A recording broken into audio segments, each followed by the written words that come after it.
말씀을 함께 받들어 봉독하십니다. 1절, 2절, 3절, 4절입니다. 여호와께서 아브라함에게 이르시되 너는 너의 고향과 친척과 아버지의 집을 떠나 내가 내게 보여줄 땅으로 가라.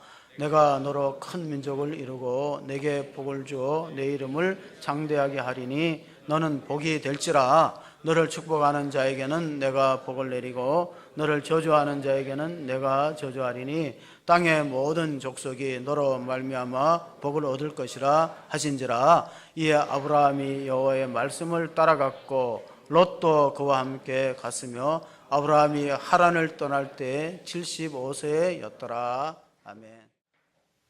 까치까치 설날이라는 동료는 우리가 잘 알고 있지만은 같은 제목으로 설날이라는 동시가 있습니다. 부산 고모가 안고 온 갓난 아기는 세배도 안 드리고 잠만 잡니다. 온 가족이 모여서 시끄러운데 세상 모르고 잠만 잡니다. 먹을 것도 많은데 잠만 잡니다. 오늘이 무슨 날인지 모르고 잠만 잡니다.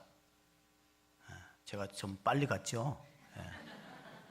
맞추기가 참 너무 힘든 것 같아요. 아기는 설날이 무슨 날인지 의미도 모르고 잠만 자지만은 여러분은 설날의 의미를 아십니까? 설이라는 것은 낯설다는 뜻에서 왔대요. 새로운 한 해가 익숙하지 않고 낯설다, 설날. 그리고 흔히 우리가 시골에 장이 선다는 말, 무슨 일을 새롭게 할 때 개시한다 그럴 때 선다는 말을 씁니다. 장이 섰다. 새로운 한 해가 펼쳐졌다는 뜻에서 설날이고, 또 하나는 설다는 뜻은 조심해야 된다는 의미가 있어요. 우리가 미끄러운 빙판길을 걸을 때 설설 긴다는 표현이에요. 거기서 설날이 유래되었다. 설날이 되면은 나이를 한 살 먹게 됩니다. 나이라는 것은 순수한 우리말 낫다라는 동사에서 나이가 생겼다고 해요. 최근에 우리나라가 나이가 여러 가지가 있기 때문에 일반적으로 쓰는 나이가 있고 만 나이가 있어서 그래서 이제 통일하자. 어떻게 통일했으면 좋을까요? 만 나이로, 북한도 지금 만 나이를 쓴대요. 세계 모든 나라는 만 나이를 쓰는데 우리는 한 살 더 먹잖아요. 여러분, 저는 이렇게 기도해요. 우리 성도들이 세 자리 숫자까지 살게 해 주십시오. 건강하게. 아멘은 이쪽이밖에 안 했어요. 아브라함처럼 100세의 아들은 못 낳더라도 세 자리까지 건강하게 사십시오 하고 기도를 하는데, 미국의 사회학자 가운데 95세 고령자들을 모아놓고 설문조사를 해보았답니다.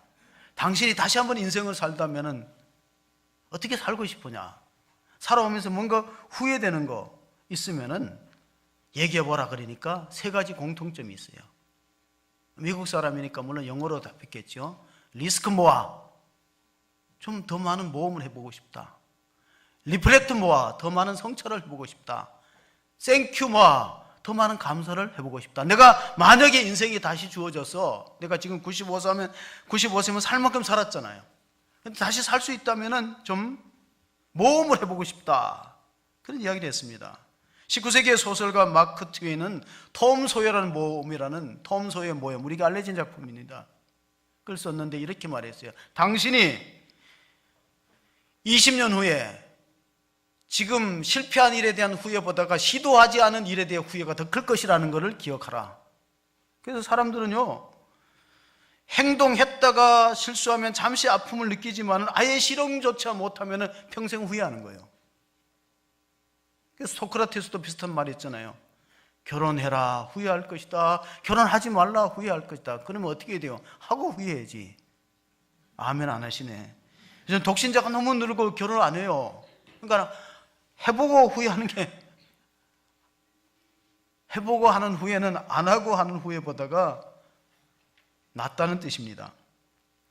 파스칼은 인간의 모든 불행은 깊이 성찰하지 않는 데 있다면서 방세에 인간은 생각하는 갈대라 그랬어요. 자, 내가 나이를 더 먹으면 깊이 생각하는, 성찰하는 삶을 살겠다. 또 더 많은 인생의 모험을 시도해 보겠다. 마지막은 뭐냐면은 나는 감사가 풍성한 삶을 살고 싶다. 너무 감사하지 못했다 하는 후회가 있다는 겁니다. 이렇게 후회 없는 인생을 살기 위해서 성경은 우리에게 좋은 지침을 줬는데, 바울이 데살로니가 교회에 주시는 말씀인데 우리가 잘 아는 말씀입니다. 한번 같이 읽어보겠습니다. 항상 기뻐하라, 쉬지 말고 기도하라, 범사에 감사하라, 이것이 그리스도 예수 안에서 너희를 향하신 하나님의 뜻이니라. 아멘. 자, 데살로니가서 5장 16, 17, 18절을 정말로 우리가 신앙생활하면서 실천한다면 후회를 줄입니다. 오늘 우리는 믿음의 조상 아브라함에 대한 성경 말씀 읽었습니다. 그 아브라함은 어떤 사람이었는가? 믿음의 조상이다고 표현합니다. 좀 우리가 와닿게로 말하면 믿음의 원조라고 볼 수 있어요. 창세기는 50장으로 이루어졌는데 1장에서 11장까지를 프리히스토리, 원역사라고 이렇게 가르칩니다. 신학교에서. 12장부터 50장을 족장사라고 불러요. 구원의 출발이 아브라함 한 사람으로부터 시작됐다는 거예요. 하나님은 한 사람을 중요하게 여기고 주목합니다. 한 가정에 아브라함이 있어야 돼요. 한 교회에 아브라함이 여러분이 될 수 있기를 바랍니다. 하나님은 한 사람을 주목해요. 처음부터 도매금으로 구원의 역사를 시작하지 않아요. 딱 한 사람만 주목해요. 그 세상에 수많은 사람인데 딱 아브라함 한 사람을 불러요. 그 비전을 제시합니다. 여러분, 비전이라는 게 뭡니까?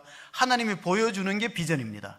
창세기 12장 1절을 한번 다시 읽어보시겠습니다. 여호와께서 아브라함에게 이르시되 너는 너의 고향과 친척과 아버지 집을 떠나 내가 내게 보여줄 땅으로 가라. 보여주는 것, 비전입니다. 우리가 텔레비전이라고 하잖아요. 그건 수상기죠. 영상이 수상기, 텔레비전. 텔레를 빼면 비전이에요. 본다는 거. 하나님이 보여주신 비전이 세 가지가 있는 거예요. 땅에 대한 약속과 후손에 대한 약속과 이름에 대한 약속입니다. 세 가지 비전을 주시면서 출발하라고 명령했어요. 믿음의 조상이 되기 위해서는 익숙한 것과 결별하는 결단이 필요합니다. 왜 많은 사람들이 믿음의 길에 뛰어들지 못하냐면은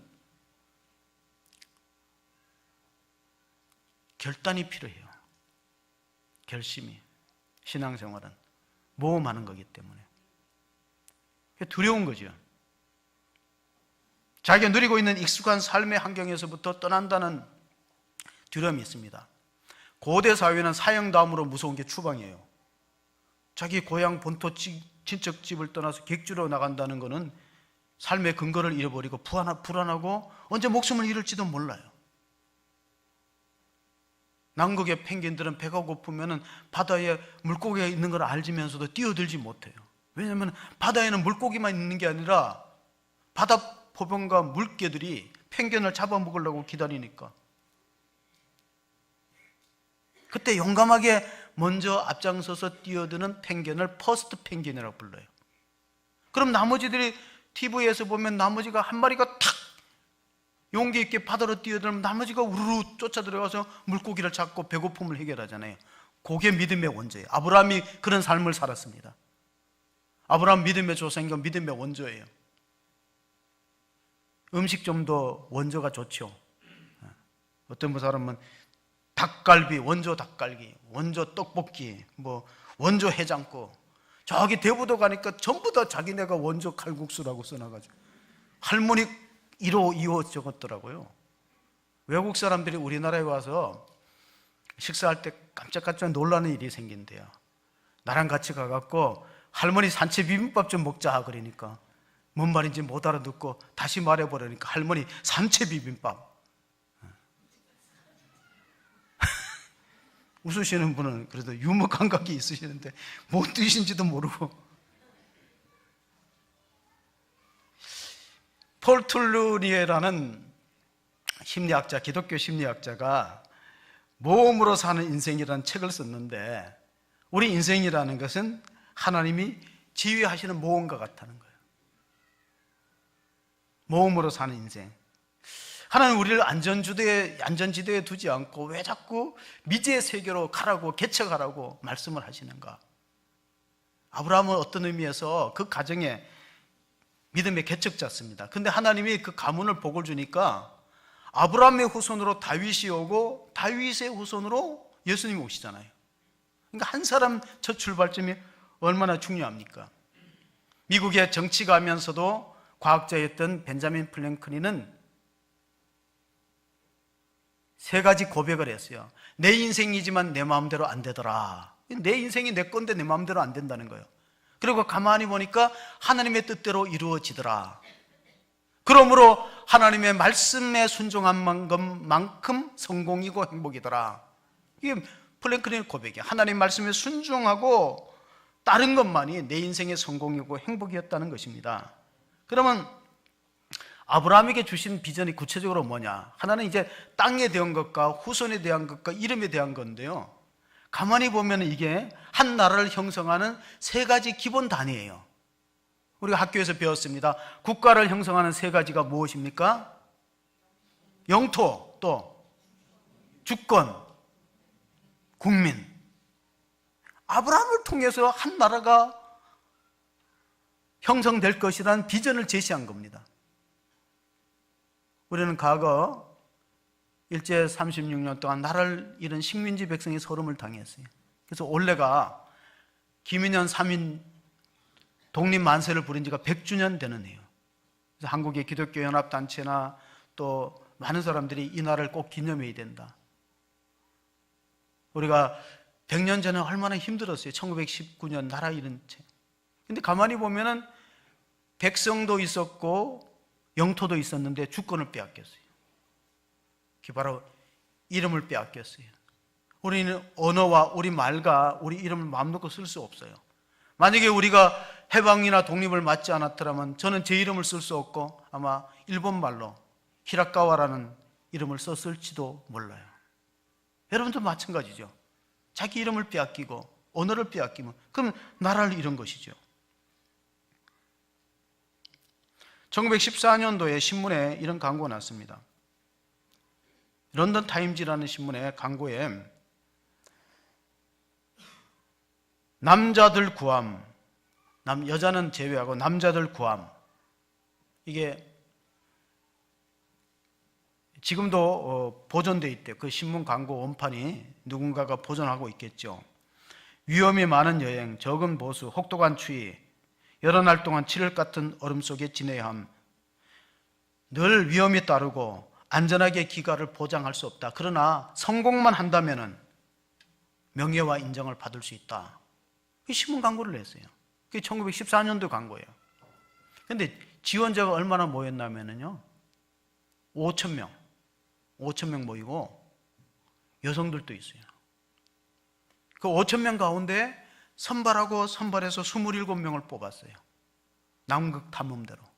남극을 탐험하는데 적은 보수, 혹독한 추위, 살아서 돌아온다는 보장이 없다. 그러면 지금 같으면 별로 갈 사람이 없을 거예요. 1914년도에 27명의 탐험대원, 남극을 처음으로 도전한다, 탐험한다. 어네스트 세클턴이라는 선장의 그 리더십에 따라서 그 이르면 1915년도 떠나는데 이 탐험은 실패했어요. 가다가 얼음 빙벽에 배가 딱 끼어가지고 오다가도 못하고 거기서 6명이 구조대를 만들어 갖고 1200km를 그 작은 보트에 목숨을 의존하고 가갖고 구조를 요청해 옵니다. 그동안에 얼마나 많은 위기와 어려움이 있었겠어요. 근데 그들이 단합했어요. 첫째는 확실한 비전과 목표가 있어서 우리는 남극 탐험을 해야 된다. 확실한 비전. 두 번째는 세클턴의 리더십, 희생하는 리더십. 세 번째는 팀웍들. 서로 동료 애들로 27명이 뭉치고, 그리고 네 번째가 긍정 바이러스. 절대 절망적인 노래를 부르지 않아. 우리는 살아있는 한 희망을 포기하지 않는다. 끝까지 견뎌서 2년이 넘도록 돌아왔어요. 그래서 BBC 방송이 주관하는 세계 10대 탐험가, 1000년 동안에 세계 10대 탐험가에 마르코 폴로, 콜럼버스, 그리고 어네스트 세클턴이 들어가 있어요. 실패했는데도 한 명의 대원도 죽이지 않고 극적으로 구제해내는 그 극한 추위와 싸우면서 먹을 것이 없어서 물개를 잡아서 먹고, 그런 아주 치열한 사투를 벌이면서도 포기하지 않았습니다. 믿음의 세계는 모험하는 세계다. 폴 트루니아가 그렇게 말했어요. 사람들은 왜 믿음의 세계에 못 뛰어드느냐?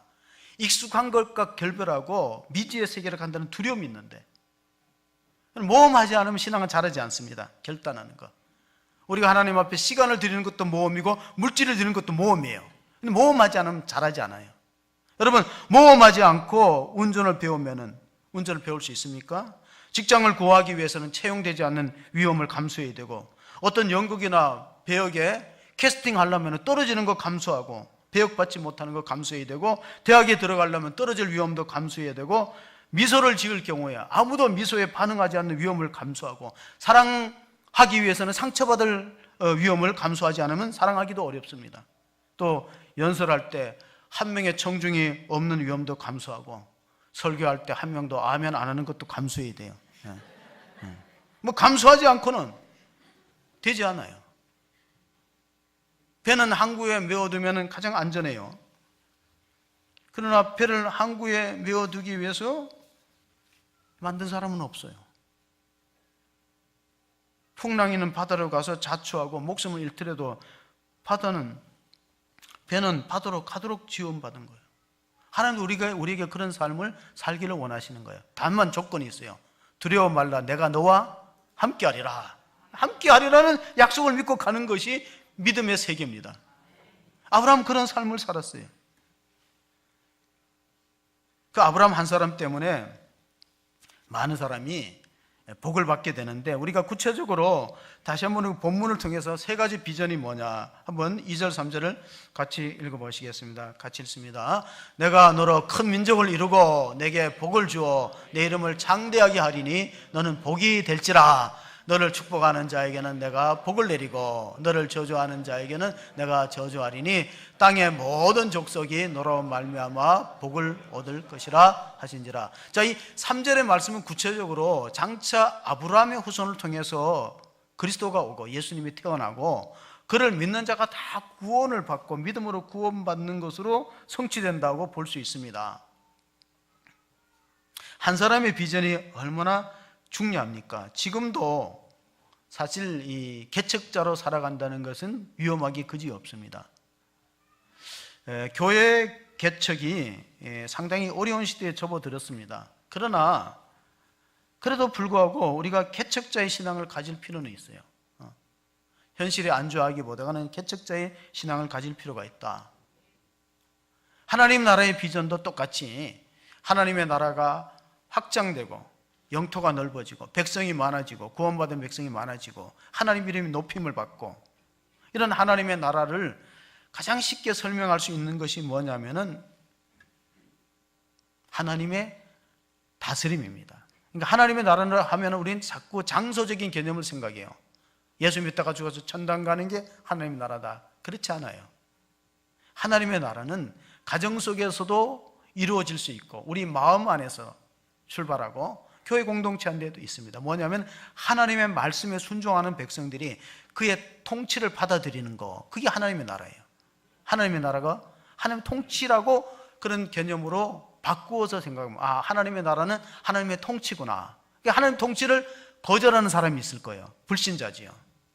내 인생은 나의 것이고 내 운명은 내가 개척하고 내 영혼의 선장은 내다, 내 배를 내 마음껏 몰아야지 하는 사람은 하나님의 나라가 임하지 않는 거죠. 그러나 내 인생의 운전대는 하나님 잡고 있다고 양도하는 사람, 그런 사람은 하나님의 나라인데, 예수님 오셨을 때 마태복음에 보면은 세례요한을 통해서 하나님 나라가 도래되었음을 선포합니다. 하나님 나라가 곧 도래될 것이다. 그게 마태복음 3장 1절 2절에 그때 세례요한이 이르러 유대 광야에서 전파하여 말하되 회개하라 천국이 가까웠느니라 하였으니. 자, 천국이라는 말하고 하나님 나라는 어떤 차이가 있는가 하면은, 이 마태복음은 유대인들을 대상으로 쓰여졌어요. 근데 유대인들은 하나님이라는 이름을 입에 안 올려요. 왜냐하면 십계명의 3계명에 하나님 이름을 망령되 일컫지 말라 그랬기 때문에 하나님 이름 못 불러요. 그러니까 하나님이라는 단어를 부르기가 상당히 외람되고 송구해서 못 쓰는 거예요. 그러나 하나님의 나라라고 쓰지 않고 뭐라고 했냐면 하나님 천국, 하늘나라라고 표현한 거예요. 근데 마가복음이나 누가복음은 이방인을 상대로 쓰여졌어요. 그러니까 하나님이라는 말을 표현을 자유롭게 할 수 있지만은 마태복음은 유대인들. 그래서 마태복음 1장 1절을 보시면요, 아브라함과 다윗의 세계, 아브라함과 다윗의 계보의 시작이다. 아브라함과 다윗의 자손 예수 그리스도의 계보의 시작은 그렇게 마태복음을 쓴 게 뭐냐면은 구약과 신약의 연결성을 강조하는 겁니다. 유대인들은 아브라함, 다윗 하면은 높이 평가하지만 예수님은 하나님의 아들이라는 증거가 어디 있어? 그런 생각을 갖고 있어요. 신약과 구약의 연결성을 얘기하기 때문에 그렇게 말씀하셨고, 특별히 바울이 로마서 4장 17절에 이렇게 기록했습니다. 기록된 바 내가 너를 많은 민족의 조상으로 세웠다 하신가 같으니 그가 믿은 바 하나님은 죽은 자를 살리시며 없는 것을 있는 것으로 부르시는 이시니라. 아멘. 자, 아브라함이 믿음의 조상으로 복의 근원이 된 근거는 물론 그의 믿음이 어떤 믿음이냐? 무에서 유를 창조한 하나님을 믿었고 죽은 자를 다시 살리시는 부활하신 주님을 믿었다는 증거입니다. 그냥 하나님이 아니에요. 여러분 믿는 하나님은 어떻습니까? 그래, 하나님의 나라는 구체적으로 어떻게 실현됩니까? 이스라엘 민족들이 나라를 잃고 바벨론 포로로 붙들려 갔을 때 예레미야나 에스겔 선지자들은 계시를 받았어요. 70년만 고생하면은 나라가 포로된 자리에서 예루살렘으로 귀환할 것이다. 그런 약속을 받았지만 그 약속이 이루어지기 위해서는 기도하고 구해야 된다. 그게 에스겔 선지자의 부르짖음이었습니다. 36절, 37절을 보시면은 주 여호와께서 이같이 말씀하셨느니라. 그래도 이스라엘 족속이 이같이 자기들에게 이루어 주기를 내게 구하여야 할지라. 내가 그들의 수요를 양떼같이 많아지게 하되. 자, 45년도의 독립은 어떻게 보면 2차 세계대전 연합군의 승리로 우리에게 부산물로 왔어요. 그러면 만약에 우리나라는 독립운동을 안 하고 어차피 큰 나라끼리 싸워갖고 이기면 우리가 독립이 될 텐데 하고 수수방관하고 가만히 있었습니까? 아니에요.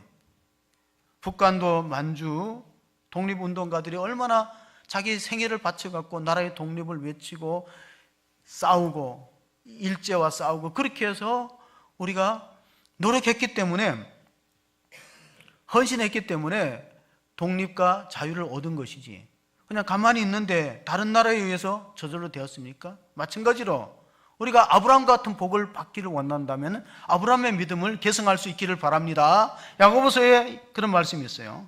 자, 같이 2장 21절 23절을 읽어보겠습니다. 우리 조상 아브라함이 그 아들 이삭을 제단에 바칠 때 행함으로 의롭다 하심을 받은 것이 아니냐? 내가 보거니와 믿음이 그의 행함과 함께 일하고 행함으로 믿음이 온전하게 되었느니라. 이에 성경이 이른바 아브라함이 하나님을 믿으니 이것을 그의 의로 여기셨다는 말씀이 이루어졌고 그는 하나님의 보시라 칭함을 받았나니.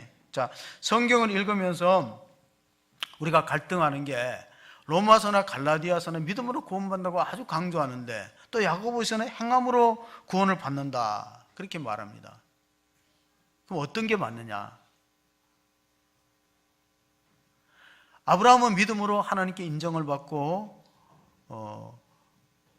의롭다함을 받았지만 그 믿음은 구체적인 삶과 행동 속에서 입증되어지는 믿음이었다는 사실입니다. 그게 창세기 22장에 믿음으로 이삭을 하나님 앞에 드린 거예요. 자, 돈이 여기 있어요. 5만 원권이 있어요. 제가 이제 가지고 나오지 않았는데 제가 밟았어요. 흙이 묻었어요. 그럼 그 흙 묻은 5만 원권은 5만 원의 가치가 없나요? 아니거든요. 우리가 죄와 허물로 얼룩졌어도 우리가 정말로 예수님을 구주로 믿고 거듭난 그런 하나님의 백성이면은요, 그 가치가 삭감되지 않습니다. 근데 만약에 깨끗한 돈인데 새 지폐인데 위조 지폐예요. 그걸로 뭘 살 수 있을까요? 아마 주인이 속아서 줄 수는 있을지 몰라도 안 속지요. 그건 가치가 없는 거예요. 새 거라고 가치가 있는 게 아니에요. 그 위조 지폐니까. 그러니까 믿음은 다 같은 믿음이 아니라는 거예요. 어떤 믿음이냐? 정말 순종하는 믿음이냐?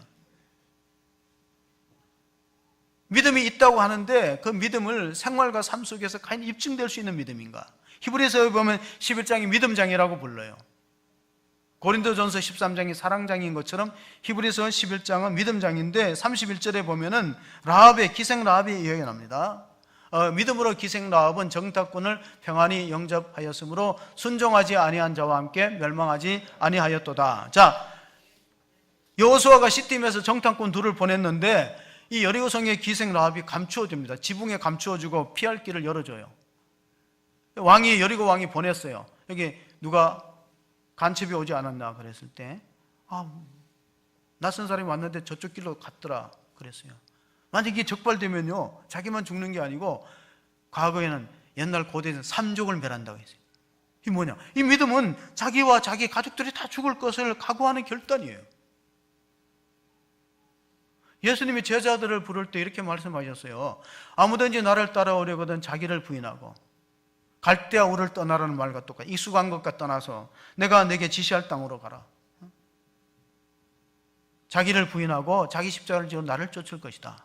그러니까 하나님의 관심은 아브라함같이 믿음으로 완전히 헌신하는 단 한 사람을 주목하고 있지, 도매금으로 수많은 무리들, 구름대같이 5,000명이 500이의 떡을 먹으러 오는 거 거기에 별로 관심 없었어요. 오늘날의 교회는 상당히 물량주의 대형화로 가고 있어요. 거기에 따르는 부작용들이 얼마나 많습니까? 예수님은 그런 데 관심 없었어요.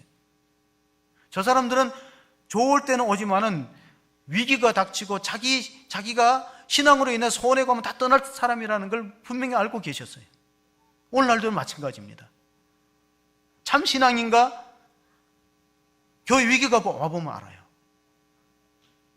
창세기 15장 6절을 보시면은 하나님께서 이런 말씀하셨어요. 아브라함이 여호와를 믿으니 여호와께서 이를 그의 의로 여기시고. 자, 이것은 구원의 사건이에요. 그러나 진짜로 아브라함이 복을 받은 것은 창세기 22장 16절에 있습니다. 이르시되 여호와께서 이르시기를 내가 나를 가리켜 맹세하노니 내가 이같이 행하여 내 아들 내 독자도 아끼지 아니하였은즉 나는 내가 내게 큰 복을 주고 내 씨가 크게 번성하여 하늘의 별과 같고 바닷가의 모래와 같게 하리니 내 씨가 그 대적의 성문을 차지하리라. 하나님이 창세기 12장에 약속했던 축복이 실제로 이루어진 것은 15장의 믿음 때문이 아니고 22장에 하나님의 시험을 통과하고 합격했을 때 그때 주어진다. 여러분, 이런 아브라함 같은 후손의 복, 땅의 복, 이름이 창대되는 축복이 있기를 바랍니다. 이런 믿음을 소유하라는 거예요. 하나님께서 내가 너의 가정의 개척자가 되고, 어떻게 보면은 신앙의 1세대는 참 고난이 많아요. 아브라함은 고난이 많고 이삭은 좀 평온한 삶을 살았어요. 만약에 여러분 가정에서 여러분이 처음 예수를 믿는다면은 상당한 시련이 있을 겁니다. 유혹도 많고 넘어짐도 많고 그걸 초월해야 돼요.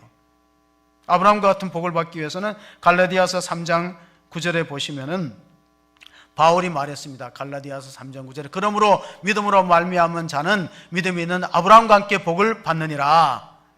우리는 아브라함과 함께 복 받는 것에는 관심이 있지만은 아브라함과 같이 온전한 예배자로 헌신하는 일에는 별로 관심이 없어요. 아브라함은 하나님의 부름 앞에 모리아 제단 앞에 아들을 바칠 만큼 헌신된 사람입니다. 하나님이 인정하셨어요. 그런데 아브라함이 진짜로 노렸던 것은 땅의 축복이 아니에요. 그건 히브리서 11장 16절을 보면은 나와 있습니다. 그들이 이제는 더 나은 본향을 사모하니 곧 하늘에 있는 것이라. 이러므로 하나님이 그들의 하나님이라 일컬음을 받으심을 부끄러워하지 아니하시고 그들을 위하여 한 성을 예비하셨느니라. 아브라함의 최종적인 목적은 이 땅의 땅만이 차지하고 부자로 사는 것이 아니라 하나님의 영원한 나라의 영생 얻는 것에 목적을 두었다. 이 땅에서는 나그네와 순례자로 살았습니다. 제가 좋아하는 성가곡이 있습니다. 제목이 본향을 향하여 이 세상 나그네 길을 지나는 순례자, 인생의 거친 길에서 하룻밤 머물 때, 우리 가끔 가다가 우리 성가대에서 이렇게 은혜로운 찬송을 해주잖아요. 천국의 순례자 본향을 향하네. 우리가 추석이 되면 다 이렇게 고향을 찾아가잖아요. 히브리서 11장에 믿음 좋은 사람의 특징이 뭐냐면은 땅을 겨냥하지 않고 하늘을 목표로 살았어요.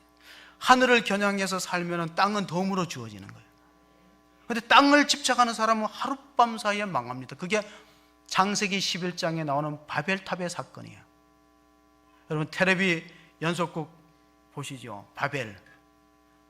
바벨은 자기 영광과 자기 욕망을 추구하다가 몰락하는 사람들의 이야기예요. 아벨을 쫓아 사느냐, 하나님께 제단을 쌓는 아브라함처럼 참된 예배자로 사느냐를 결단하셔야 돼요.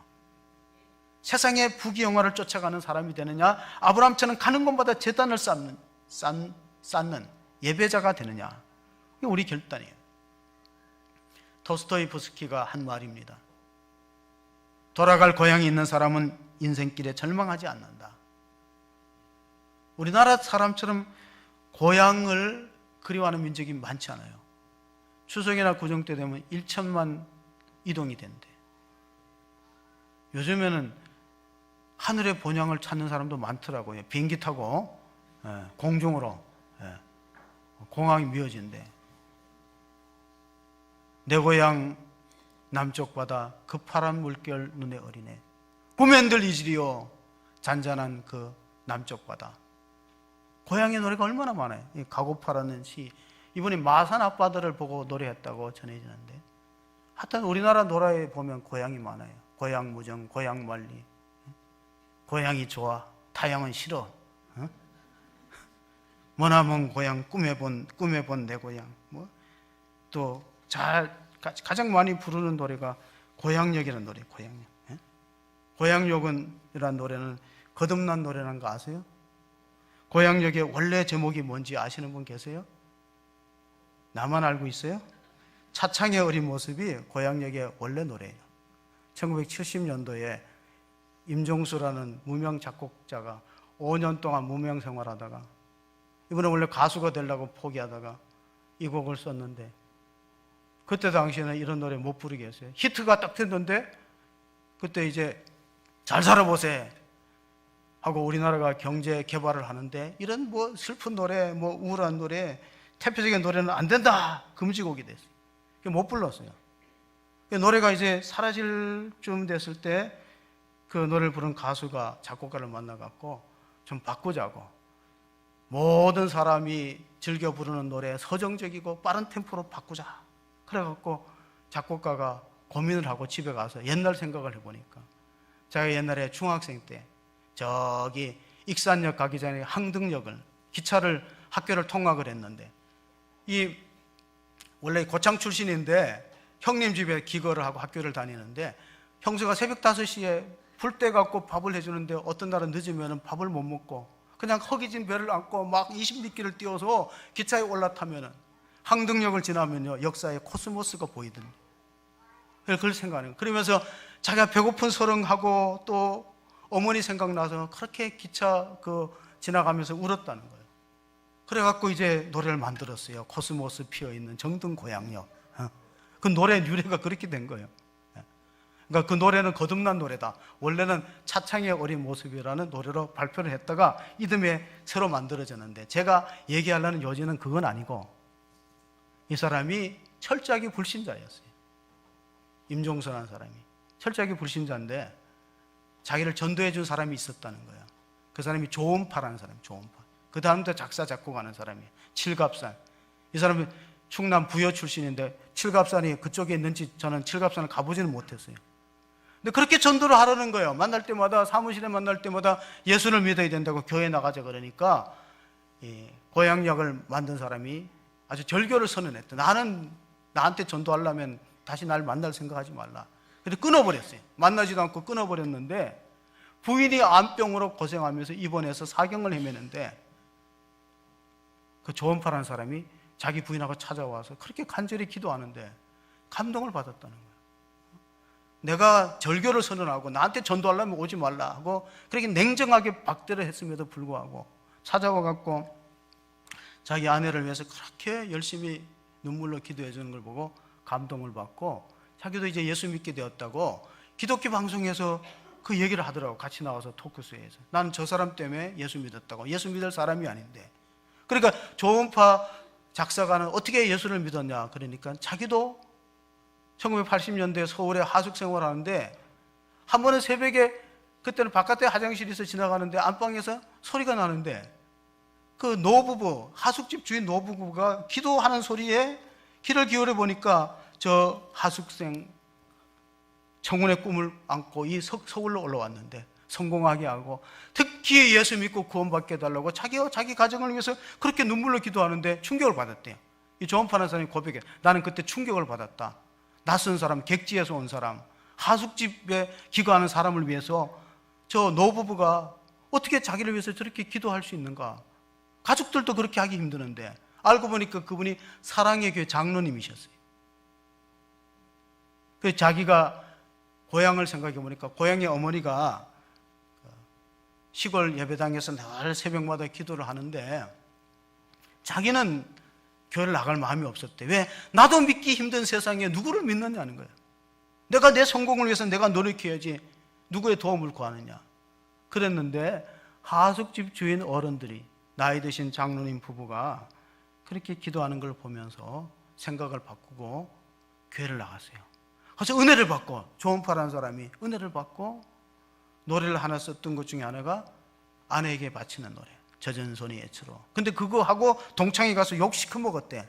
야, 니만 부인한테 잘하면 되냐? 젖은 손이 예추로. 그런 거 이제 앞으로 만들지 말아라. 막 그렇게 동창들이 항의를 하고 그랬는데, 은혜를 너무 받으니까요, 이게 한동안 노래를 안 썼더니 옥하는 목사님이, 사랑의 교회 목사님이 전화가 왔더래요. 왜 요새는 노래를 안 받느냐고.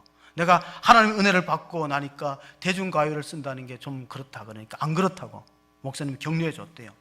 좋은 노래말을 만들고 좋은 노래를 지으면 국민들의 정서가 얼마나 좋아지겠느냐고. 그래서 그분이 한 말, 제가 공감하는 말이에요. 이런 말이었어요. 말이 끝나는 곳에 시가 있고 시가 끝나는 곳에 노래가 있다.